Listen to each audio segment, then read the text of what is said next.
Hi guys, welcome to my kitchen and welcome to my home.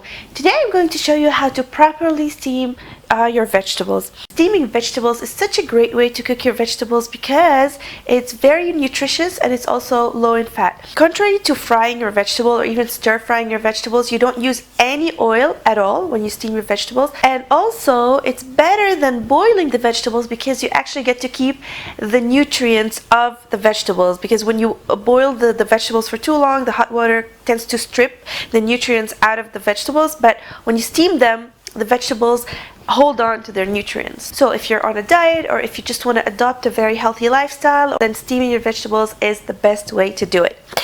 And it's so easy to do and very quick to do. You don't need any fancy equipment. You don't need to buy a vegetable steamer. Really, it's not necessary at all.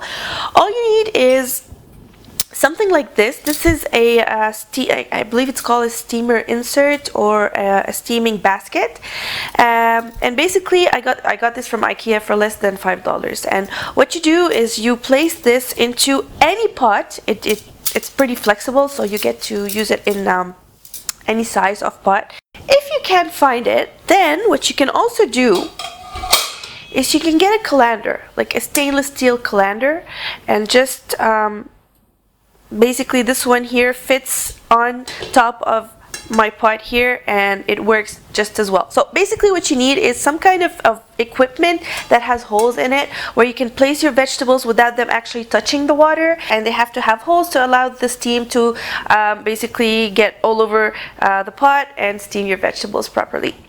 So now we're going to go to the stove and I'm going to show you how I'm going to steam vegetables. So today I'm going to steam green beans, carrots, and mushrooms. One thing though, because each vegetable has their own cooking time or their own steaming time, it is better to use separate or to steam the vegetables separately. I'm going to start by steaming the green beans using my colander. So what I did is I placed some water in the bottom of the pot. That's about less than 1 inch. Actually, it doesn't really matter how much water I put. What's important is that the water does not touch the vegetables. So as you can see here, there's still plenty of space between the bottom of the colander and the water. And then cover the pot and allow the water to boil. So what you want to do is you want to create steam in your pot before you place your vegetables, and that way the vegetables will cook faster because they would be in steam already and they will hold on to their nutrients longer. It shouldn't take any time to have the water boiling, just a few minutes. You see now the pot is steaming, so I'm going to place the beans in one layer like that and cover the pot and allow the beans to steam. Now the steaming time will depend on the type of vegetable, of course, and also the size of how big or small you cut them. I don't usually keep up with a specific time. What I do is that I check on them a few minutes later, and I know that they're done when I can poke them with a fork easily. So for these particular vegetables, they're going to take about 5 minutes approximately. Okay, so 5 minutes have passed, and you see, I know that my beans are done because if I poke my fork into them,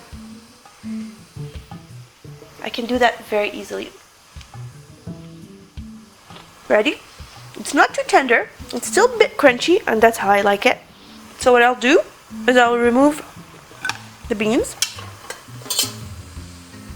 I'm just going to check to see if there's water left, and yes, there's plenty of water left for us to steam the mushrooms. So just drop in the mushrooms in one layer like that, cover them and steam them until they are tender. And actually mushrooms require very little time to cook, so just a few minutes, 3 minutes or so should be enough.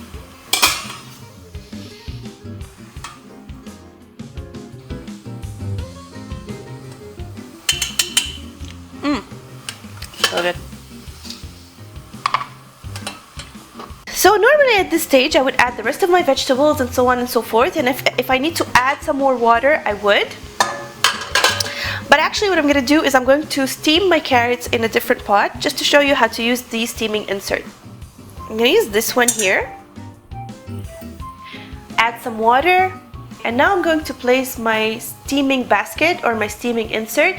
Just one thing though, you see these metal legs? You should not use a non-stick pot with the steaming basket because the metal legs might damage the non-stick surface. So if you're going to use the steaming basket, please use a stainless steel pot like I'm doing here.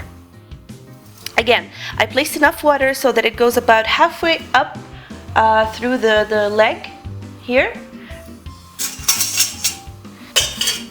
Cover it, and when the water boils and there's steam in the pot, we place the carrots or the vegetables in one layer like this. Cover the pot and steam them until they are tender or until you can poke the fork in them easily. Carrots take a little longer than the other vegetables. Okay, so I can easily poke the fork into the carrots so they're ready. And so this is how we make steamed vegetables. If you're intimidated by eating them alone and you feel they're a little bland, just add your favorite spices, salt, pepper, paprika, some oregano, squeeze some lemon on top. It will be absolutely delicious. Usually I eat my steamed vegetables on the side of chicken. Be sure to watch the recipe of the grilled chicken, which I will link down below. And otherwise, bon appétit! Thank you guys for tuning in. I'll see you next time. Bye!